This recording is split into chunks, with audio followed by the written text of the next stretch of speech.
আসসালামু আলাইকুম।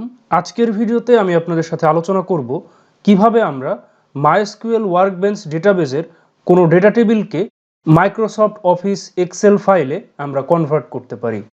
স্ক্রিনে আপনারা একটা ডেটা টেবিল দেখতে পাচ্ছেন। এটাকে এখন আমরা মাইক্রোসফট অফিস এক্সেল ফাইলে কনভার্ট করব। এখন যদি আমরা এই যে MySQL ওয়ার্কবেঞ্চের এই ডেটা টেবিলকে মাইক্রোসফট অফিস এক্সেল ফাইলে কনভার্ট করতে চাই, এজন্য আমাদেরকে যে কাজটা করতে হবে, এখানে আপনারা দেখতে পাচ্ছেন মাউস ওভার করলে export record set to an external file, আমরা ঠিক এখানে ক্লিক করব। এখানে ক্লিক করলে আপনারা দেখুন ফাইল নেম, আমরা একটা নেম দিব। তো ধরুন আমরা নাম দিচ্ছি যে টেবিল, এবং এখানে দেখতে পাচ্ছেন সেভ অ্যাজ টাইপ, এটা .csv থাকবে, আপনারা সেভ করবেন। এবার আপনারা যে ফোল্ডারে রেখেছেন সেই ফোল্ডারে আপনারা চলে যাবেন।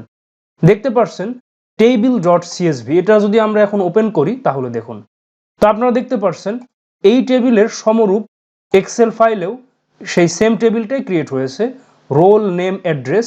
এখানেও দেখুন রোল নেম অ্যাড্রেস, এবং এখানে যে ডেটাগুলো এখানেও সেই সেম ডেটাই চলে এসেছে।